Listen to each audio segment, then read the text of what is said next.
SHO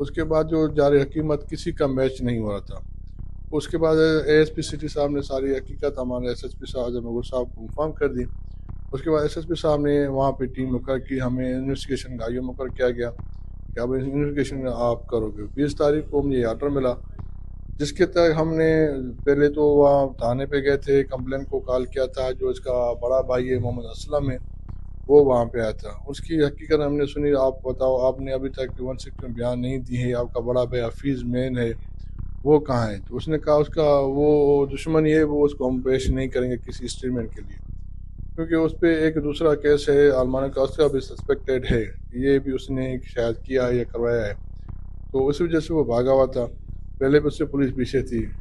پھر اس سے محمد اسلم نے یہ اسٹیٹمنٹ ہمیں دے دی تھی ہمارے عبدالرشید والوں سے, اپنے گیسٹ ہاؤس کی پرابلم جو ہوتا کہ ان پہ ان کا پرابلم ہے, تو وہ اسی وجہ سے جھگڑا ہوا ہے. ہم نے یہ پری پلان بنایا تھا تو ہم نے ابھی ماں کو کال کر کے اس پہ کیس داخل کروا دیں گے. روزے سے 5-10 منٹ پہلے, مغرب کی نماز سے پہلے ان لوگوں نے یہ سارا پلان بنایا, جس میں خود نے اسٹیٹمنٹ دی ہے قرآن پاک پہ کل شام کو کہ میں اور میرا بڑا بھائی حفیظ نے مل کر اپنی ماں کو قتل کیا ہے. اس کو فائر حفیظ نے کیا ہے اور میں اس کے بیک میں تھا. جو فائر اس کو نکل کچھ گولیاں کے چھرے, ایک بچی ہے جس کی 10 سال ایج ہے, اس کو لگی ہیں.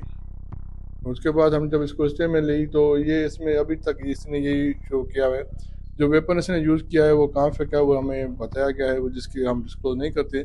امید ہے کہ اس کیس کی بڑی انویسٹیگیشن آگے جو عقائد ملیں گے, جو ایکوز اور اس میں انوالو ہوں گے, سب کو اریسٹ کیا جائے گا اور قانون کا ٹرم لایا جائے گا.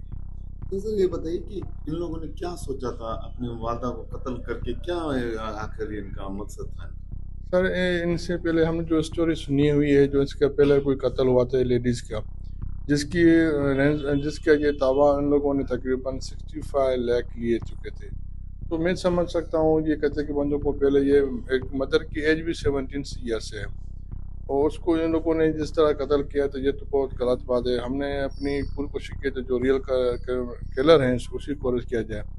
اور یہ ان لوگوں کا جھگڑا ہے کہ وہ قتل کر کے دوسرے پہ FIR کروانا, ان ایجوکیٹڈ پرسن کا یہی پرابلم چلتا ہے. پولیس کی یہ کامیابی اپنی جگہ, مگر ایک ماں کی قبر کے پاس کھڑا سوال آج بھی جواب مانگ رہا ہے. وہ ماں جو شاید آخری لمحے تک اپنے بیٹوں کے لیے دعا کر رہی ہوگی, اس کے احساسات کو کون سمجھے گا؟ ایسے متاثرہ خاندانوں کی نفسیاتی کیفیت کیا ہوتی ہے, وہ کس کرب سے گزرتے ہیں, اور انصاف ملنے کے باوجود ان کے دلوں کے زخم کیوں بھرتے نہیں؟ یہ وہ سوالات ہیں جو ہر ایسے کیس کے بعد ہمارے سامنے کھڑے ہو جاتے ہیں اور ہمیں مجبور کرتے ہیں کہ ہم اپنے معاشرے, اپنی تربیت اور اپنی انسانیت پر ایک بار پھر غور کریں. یہ واقعہ صرف ایک خاندان کا ثانیہ نہیں بلکہ پورے معاشرے کے لیے ایک آئینہ ہے. سوال یہ ہے کہ کیا ہمارے سماجی ادارے, تربیتی نظام اور قانون نافذ کرنے والے ادارے ایسے جرائم کو روکنے میں مؤثر کردار ادا کر رہے ہیں, یا ہم ایک ایسے معاشرے کی طرف بڑھ رہے ہیں جہاں رشتے صرف نام کے رہ گئے ہیں؟ جب اولاد ہی قاتل بن جائے تو پھر سیکیورٹی کا تصور کہاں باقی رہتا ہے؟ کیا ہمیں صرف جرم کے بعد انصاف چاہیے, یا جرم سے پہلے اس کے سدباب کے لیے بھی سنجیدہ اقدامات ضروری ہیں؟ ناظرین, یہاں پر لیں گے ایک بریک, اور بریک کے بعد پھر حاضر ہوں گے, تو ہمارے ساتھ رہیے گا کیونکہ جرم کہانی ابھی باقی ہے. ناظرین, ویلکم بیک. آج کی جرم کہانی صرف ایک فرد کی داستان نہیں بلکہ ایک ایسے معاشرے کی تصویر ہے جہاں شہرت کی چمک آنکھوں کو چندھیا دیتی ہے اور سچ دھندلا سا جاتا ہے. یہ وہ دنیا ہے جہاں موبائل سکرین کے پیچھے بننے والی پہچان حقیقت سے زیادہ طاقتور ہو جاتی ہے اور انسان اپنے ہی کردار کے بوجھ تلے دبنے لگتا ہے. ناظرین, یہاں سے ایک نئی کہانی کی شروعات ہوتی ہے. ایک ایسا کردار جو سوشل میڈیا پر کبھی سچ بولنے والا محسوس ہوتا ہے تو کبھی اسی زبان کے باعث تنقید کی زد میں آ جاتا ہے. یہ دوہرا پن صرف اس کا نہیں بلکہ اس سسٹم کا بھی ہے جہاں تعریف اور نفرت ایک ہی رفتار سے جنم لیتی ہے. حکیم شہزاد المعروف لغاباد کے حوالے سے کہ ان کے اوپر الزام لگایا جا رہا ہے کہ FIR جو ہے وہ جناب کی FIR ہوئی ہے تھانہ صدر شجاع آباد میں. کتنی صداقت ہے؟ اس وقت میرے ساتھ ان کے جو صاحبزادے ہیں نصیب الرحمان وہ موجود ہیں, ان سے بات کرتے ہیں. سر بتائیں, یہ جو الزام لگایا جا رہا ہے FIR بھی ہوگی, اس میں کتنی صداقت ہے؟ یہ پوری دنیا کو پتہ ہے کہ اس میں کوئی صداقت نہیں، عام بندے کو بھی پتہ ہے، سب ایجنسیز کو پتہ ہے، اداروں کو پتہ ہے، پولیس والوں کو پتہ ہے، لیکن سب مجبور ہیں کیونکہ سب کو پتہ ہے پاکستان میں بولنا منع ہے، لیکن میرے والد صاحب پھر بھی بولتے رہتے ہیں۔ یہ ان کی عادت ہے، یہ ان کو عروج پہ بھی لے جاتی ہے، پھنسا بھی دیتی ہے، اور یہی ان کا قصور تھا۔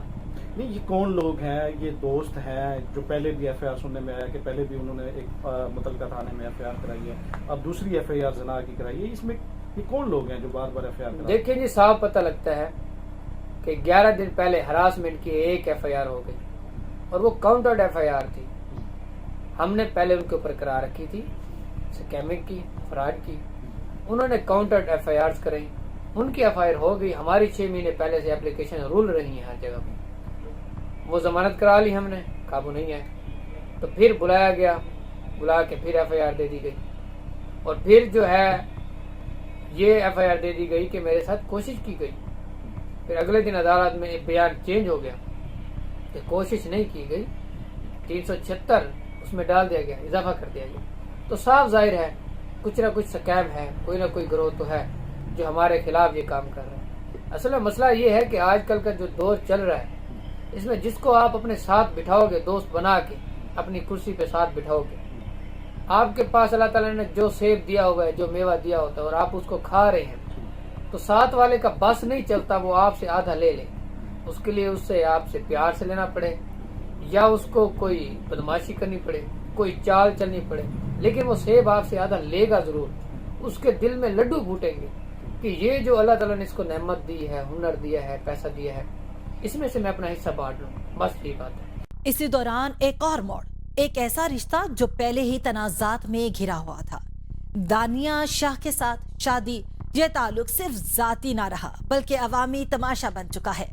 فالوورز میں اضافہ ہوا مگر ساتھ ہی سوالات بھی بڑھنے لگے، اور پھر ایک دن خوشیوں سے بھرا ایک موقع، ولیمہ، لیکن اسی تقریب کے سائے میں ایک اچانک کارروائی، گرفتاری، الزامات اور ایک ایسا لفظ جس نے پورے کیس کو نئی سمت دے دی۔ یہاں سے کہانی ایک خطرناک موڑ لیتی ہے، جہاں سوشل میڈیا کی چمک ختم ہو جاتی ہے اور قانون کی سختی سامنے آتی ہے۔ اچھا، اب کیس کی نوعیت جو ہے وہ کہاں تک پہنچی ہے؟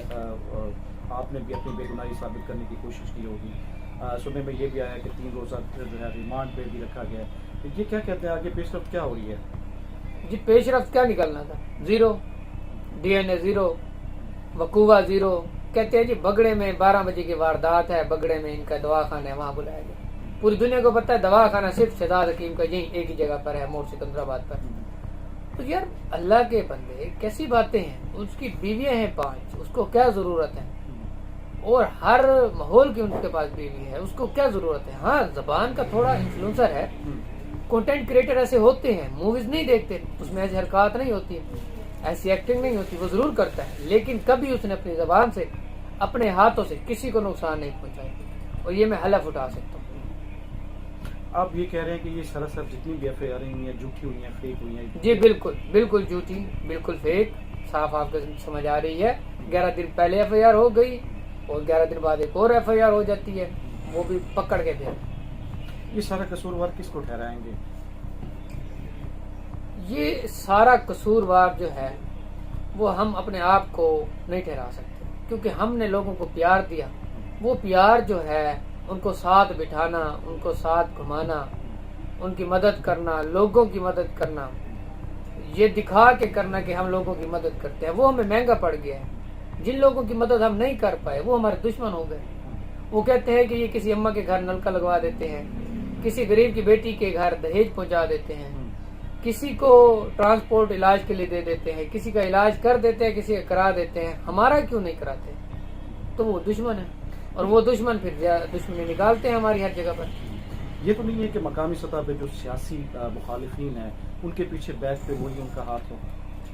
دیکھیں جی، جب ایسے معاملات ہوتے ہیں تو ضرور جو سیاسی مخالفتیں ہوتی ہیں وہ اپنا زور لگاتی ہیں، کیونکہ حکیم شہزاد صاحب بھی جو سیاست میں انٹری کی ہے، انہوں نے جی اپنا اناؤنسمنٹ کی ہے الیکشن کے حوالے سے، آپ کیسے دیکھتے ہیں کہ مقامی سطح پہ جو یہاں پہ سیاسی وجود رکھنے والے ہیں وہ بھی تو مخالف ہو سکتے ہیں، ان کے پیچھے بیک پہ ہاتھ تو نہیں ہے کہیں؟ دیکھیں ویسے تو ہمارا پیار ہے سب کے ساتھ، لیکن کس کے دل میں کیا ہے وہ تو اللہ جانے. سیاسی مخالفتیں تو ضرور ہوں گی کیونکہ جو بندہ ٹاپ پہ جا رہا ہوتا ہے اس کے دشمن پیچھے رہ جانے والے سارے ہوتے ہیں. اچھا یہ بھی بتا دیں یہ جو مدعی بنے ہیں اس ایف آئی آر میں, جو اس کے ہسبینڈ ہیں, سننے میں یہ بھی آیا ہے کہ بقول حکیم شہزاد پہلے بھی ویڈیو میں بارہا کہہ چکے ہیں کہ یہ بلیک میلر ہے, اس کے اوپر کافی ایف آئی آر ہیں, اس نے آئی ڈی کارڈ بھی بنا. اس میں کتنی صداقت ہے؟ Yes you are 100% right.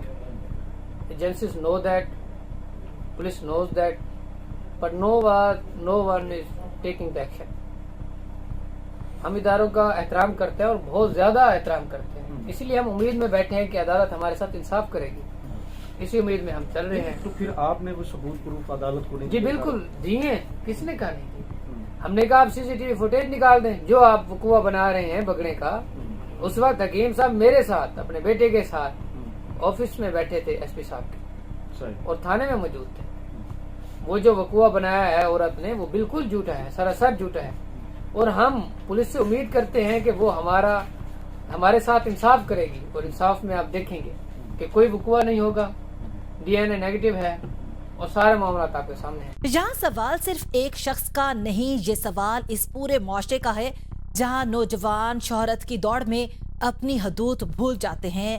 آخر وہ کون سا نفسیاتی خلا ہے جو انسان کو یہ یقین دلاتا ہے کہ وہ ناقابل گرفت ہے؟ کیا یہ طاقت کا نشہ ہے یا اندرونی عدم تحفظ جو خود کو ثابت کرنے کے لیے دوسروں کو روندنے پر مجبور کرتا ہے؟ ایسے کئی واقعات ماضی میں بھی سامنے آئے جہاں شہرت نے انسان کو حقیقت سے کاٹ دیا, اور جب پردہ اٹھا تو صرف پچھتاوا باقی رہ گیا. ایک طرف الزامات کا بوجھ تو دوسری طرف ایک بیٹے کی آواز جو دعویٰ کرتا ہے کہ کہانی کچھ اور ہے. دوستی, پھر اختلاف اور مبینہ بلیک میل. یہ دعویٰ اس کیس کو مزید پیچیدہ بنا دیتا ہے. جرم کی دنیا میں اکثر کہانیاں سیدھی نہیں ہوتی. یہاں ہر کردار اپنی سچائی لے کر آتا ہے, مگر اصل حقیقت کہیں بیچ میں دب جاتی ہے. نفسیات ہمیں بتاتی ہے کہ بعض لوگ حالات کو اپنے حق میں موڑنے کے لیے جذباتی کہانیاں تخلیق کرتے ہیں, اور بعض واقعی ظلم کا شکار ہوتے ہیں. فرق صرف اتنا ہوتا ہے کہ انصاف تک کون پہنچ پاتا ہے. بی بی کب آئی تھی آپ؟ کب آپ دوائی لینے آئی تھی؟ کون سی ڈیٹ تھی؟ کون سا ٹائم تھا؟ دوپہر کے کتنے بجے تھے؟ اس وقت دواخانے پر کتنے لوگ موجود تھے؟ آپ چھپ کر کڑک کے بننے پر دوائی لے گئی تھی مجھ سے؟ واٹ از دس نانسنس لوگ؟ ٹھیک ہے پاکستان ہے, یہاں پر عورت کا جب نام آتا ہے تو عورت کارڈ کھیلتے ہوئے ہراسانی کا پرچہ عورتیں کروا لیتی ہیں. ہو گیا پرچہ میرے خلاف بھی. اس کا مطلب یہ بالکل نہیں ہے کہ میں نے 5ویں شادی کی ہے تو 5ویں شادی مجھے جناب والی نظر لگ گئی ہے اور اب میرے خلاف جناب پرچہ ہو گیا اور میں دواخانہ چھوڑ کے بھاگا ہوا ہوں. آج کیا ڈیٹ ہے بھائی؟ ڈیٹ کیا ہے؟ 24 مارچ ہے. 24 مارچ. ٹائم کیا ہو رہا ہے؟ 24 مارچ 2026 رات 10 بجے میں اپنے دواخانے میں موجود ہوں. دواخانے میں موجود ہوں. آپ کیسے کہہ سکتے ہیں میں فرار ہوں؟ میں نے بیل کروائی ہے اس پرچے کی, میں سامنا کرنے کے لیے تیار ہوں. افیسران کو ساری باتیں میں نے بتا رکھی ہیں, آئے یہ فیملی سامنا کرے. ان لوگوں نے میرے خلاف ایک جھوٹی ایف آئی آر لاہور میں بھی کروائی ہے, وہاں پر میں بے گناہ ثابت ہوا ہوں. میں نے کہا بتائیں مجھے کہاں سے اس کا لیپ ٹاپ چوری ہوا, کیسے ہوا. یہ پچھلے کافی عرصے سے مجھے دبانے کی کوشش کر رہے ہیں. حقائق یہ ہیں کہ ان لوگوں نے, اس عورت سمینہ بی بی کے خامد نے مجھ سے 30 لاکھ روپے لیے نوید رانا کے نام پر, چیئرمین ڈراپ کورٹ لاہور. جن دنوں میں سعودی عرب میں تھا وہ ویڈیو بھی میں وائرل کر چکا ہوں, پبلک دیکھ چکی ہے. اس بندے نے سعودی عرب سے مجھ سے پیسے منگوائے اور بقول اس کے کہ اس نے چیئرمین ڈراپ کورٹ کو 30 لاکھ روپے دے دیے, لیکن نہیں دیے. یہ جھوٹ بولتا ہے. اگر سچ ہے تو سامنے لے آئے. میرے پاس تو ٹوٹل اس کی ریکارڈنگز موجود ہیں, ٹوٹل ٹرانزیکشن موجود ہیں, بینک سٹیٹمنٹ موجود ہیں, گواہان موجود ہیں, حتیٰ کہ جب پیسے دیے جا رہے تھے اس وقت کی نصیب الرحمان کی ان کی ویڈیوز موجود ہیں. کہاں بھاگے گا یہ؟ ان پیسوں کو ہضم کرنے کے لیے یہ بندہ جب اس نے خود کو ہارتے دیکھا تو اس نے اپنی زنانی کو پیش کر دیا تھانہ راج رام میں, اور میرے خلاف جناب اس نے ہراسانی کا پرچہ کروا دیا. بڑا تیر مارا ہے. شہزاد حکیم پہاڑ کا نام ہے. پوری پارٹی چلا رہا ہوں, تحریک جوانان پاکستان, عبداللہ حمید گل کی پارٹی چلا رہا ہوں. اب یہ وہ والا تماشا نہیں ہوگا کہ میری عزت لوٹی گئی, عورتیں کپڑے پھاڑ کے تھانوں میں پیش ہو جاتی تھی شورفا لوگوں کے خلاف. یہ میں نہیں ہونے دوں گا.